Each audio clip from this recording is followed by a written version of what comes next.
Yo! So I just thought I'd do a bit of an overview of my Soar Seiki buggies that I just got from mainland RC in Christchurch. I've only used these one time. I've been out for one club day, so this is just I guess a bit of an update on how that went and how the build went.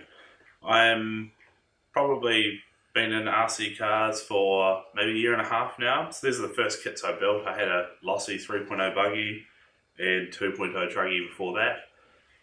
I would say the build for a first time went really well. It was really easy. I've got a 2018 version Nitro buggy and 2018 electric buggy. So I guess the first thing is the builds went really well. There was a couple of bits and pieces that I got a little bit of help from some of the other guys that I race with that have been doing it for a bit longer than me. I'll just pop the cover off the Nitro buggy.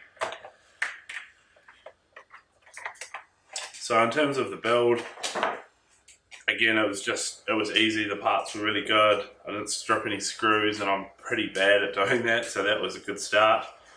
They come with an awesome sticker kit for the radio tray, it looks pretty cool, and for the rear wing. I've got a Reds motor in there, I think it's an R5. The only thing I had to do to make that fit is right in where the rear drive shaft is. It was just touching the side of the motor, so I just had to Dremel a little bit off the mount on the motor where the screws go through. Not enough to damage it or anything, but just to make sure that that drive shaft was flowing really good. I've got some of these SRT, I think they are servos, and again, they're awesome. I actually had to slow the steering one down a little bit because I was getting myself into quite a bit of trouble.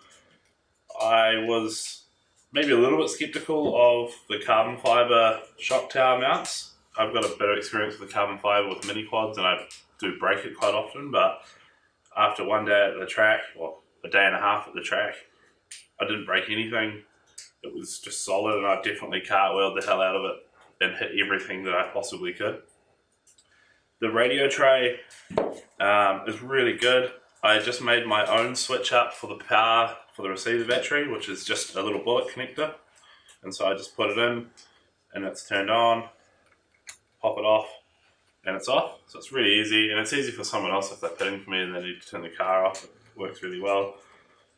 Probably the biggest plus for me coming from a Lossy buggy is I can fit much more different types of batteries in here. It's a really good size radio tray and battery tray, and to take the battery out, it's so easy. It's 4 screws, but you don't have a whole lot of stuff in the way. I found with the Lossy that I had just a lot of trouble trying to get servo like throttle linkages and stuff out of the way to try and get the battery in and out, and sometimes I just avoid charging the battery on the day even if I sort of knew that I had to, just because I really didn't want to have to take it out. But with the Soar it's fine. I haven't cleaned the cars obviously, but it was a fairly clean track, so not too many issues. I went with the setup sheet that came with the kit. Can't remember exactly what it was, but it was 1,000 weight in the rear diff. So I changed that to 5,000 weight. I was getting a lot of oversteer and the rear was just fishtailing all over the place.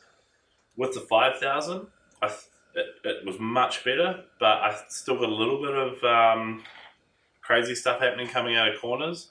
And some of the guys have suggested that I should probably drop it back down to maybe 2. I might have gone past good and back into too thick, so I'll drop that back down to 2 and I'll test that out on the next club day.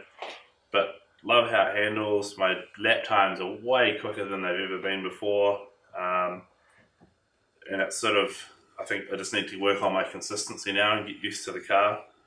With the Reds motor, it's got way more power than I need, so I just got to stop getting myself in trouble basically. What else is there? I guess I was a little bit skeptical of the top arm.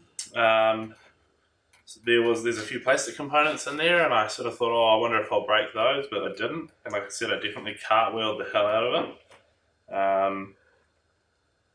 It's really cool because it's just an easy car to work on, to tweak things, change settings. I didn't have any problems, and I'm sort of quite new to tuning suspension, so that was good. and I really like the steering linkage. I just find it really easy and simple. There's not too many moving parts in there, no little silly nuts that are pressed into plastic that are going to fall out.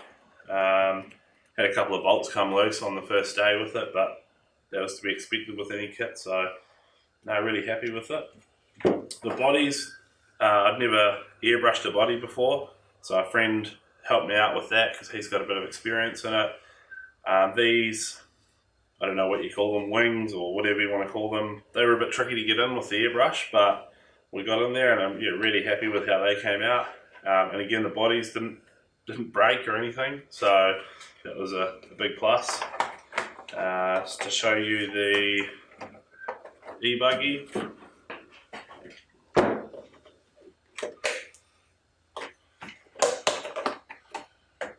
So I've got a 1900 kV and a Hobby Wing ESC, and again, easy to swap the batteries in and out of this. Didn't break anything.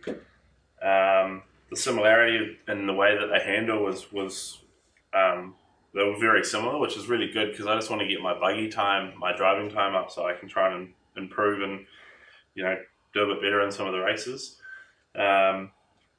This one doesn't have a sticker kit for the radio tray because it's obviously just a tiny little battery holder essentially.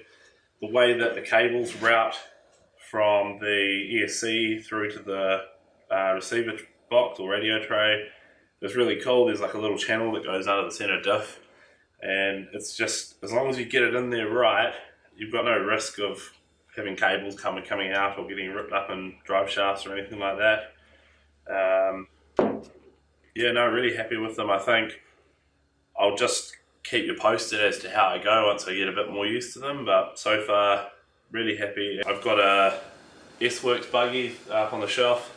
It's not mine, but I found that there's a few little bits and pieces, like little spaces for tuning suspension and things like that, and they just fit right off that and onto this if I need to.